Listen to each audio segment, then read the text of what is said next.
Okay, so a quick little tip and trick for you if you're looking to get more peppers out of your plant in the one season than you would if you were to just leave them on your plant until they're fully ripened and then you pick them. Now, if you grow a lot of peppers like I do, mainly for the seed, you don't want to pick them too early because they're still maturing, and you want those seeds to be as viable as possible. So the longer it sits on a plant, the better. But sitting on there too long may not be any good for it either. So there is a point in which you have to pick it before the pepper actually rots on the plant, and that can happen.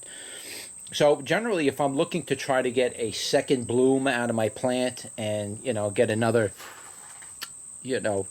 batch of flowers to come out of it, one of the things I do is I make sure I pick off all the right peppers. And you can see it on this one here, which is the Cappuccino Naga. I believe that's what it's called. But there's a red version and there's a brown version. So here's the Cappuccino Naga. This is a red version of it. And they got to come off. I can't leave them on there. The only reason why I'm not going to pick them at this particular moment in this video is because I have so many other varieties picked and laid out on my table. I don't want to forget. I keep adding the names. I'm going to forget which one's which.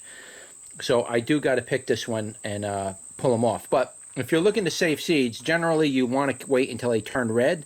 But you can pick them orange when they just turn orange, and they're orange for about a day or two. And it takes about another week for them to fully turn red.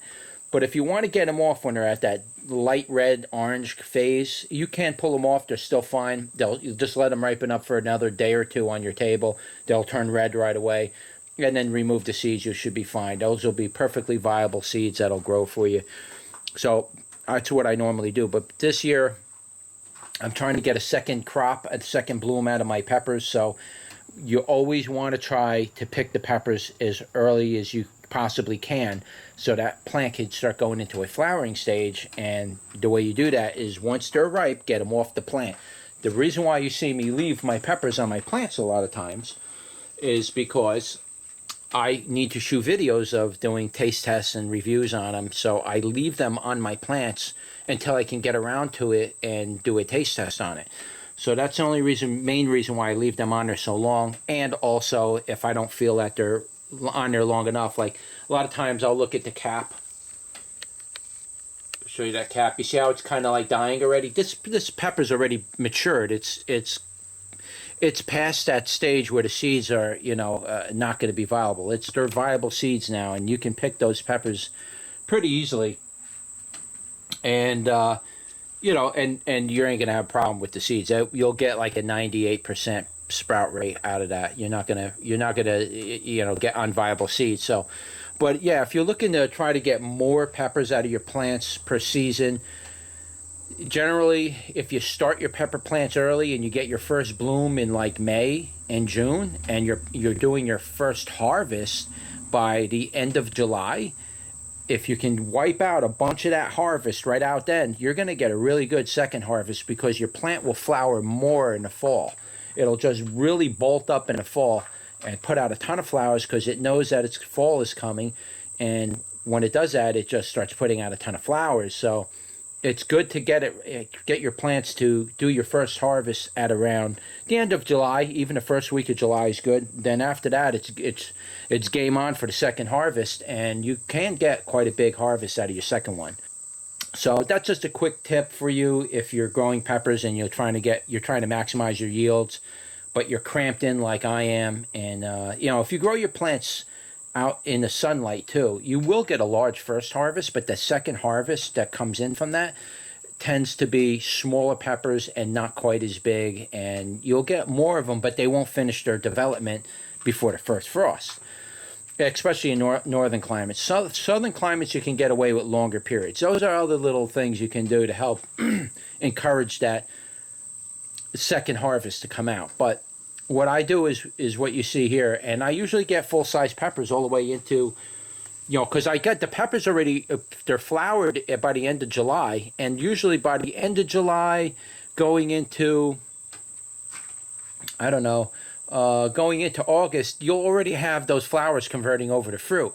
And really at that point, you're done with trying to get to, flowers and fruit coming out of there. It's already got its fruit starting to show, and after that it'll drop a lot of flowers, and whatever's left, hopefully they'll finish their cycle out and you'll get those fruits out of it. But you'll get good sized fruits even into, roughly October. You'll get nice full size peppers like that.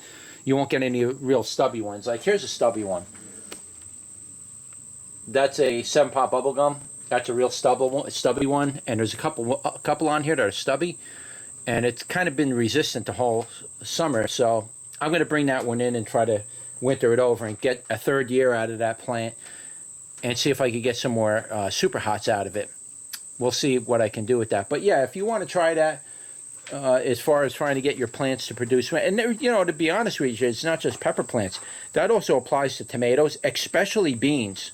If you're somebody who grows beans, you really want to get your beans off you don't want to leave your beans on there until they turn into full beans pods, because the plant's already getting ready to die at that point. But if you keep picking those beans as it comes out, you wait to the size you like them at, and you want that plant to keep producing tons of those beans, just keep picking them.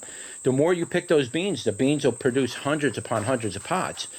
I can double, triple a bean crop every year from my beans just simply by getting out here and picking the beans and eating them and whatnot. Just get them off the plant. And the plant will just put out more flowers. It'll try to keep up with its demand to have a certain amount of beans that it wants to produce. Same thing with the peppers. That's what I do with peppers primarily.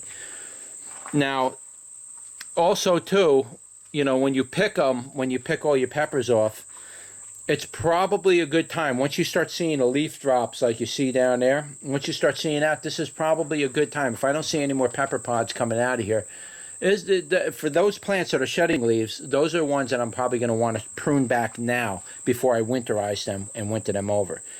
So this is a good time to do it. You get the red pods off, pull them back. Leave a couple of tall branches for the flowers to come out to get that second harvest, but you want to prune off a lot of the excess stuff. Like on this plant, there's like a whole stem here of just nothingness, doing nothing. So I want to put the energy into the tall plant and some of the smaller branches it's going to put out here when I bring it in. But I want to try to get some more fruit to concentrate into one more branch and give me a second harvest out of that. All right, so that's just a quick tip you can use for increasing your pepper production and try to get a second harvest out of your plants. And like, share, and subscribe, and I'll see you on the next one.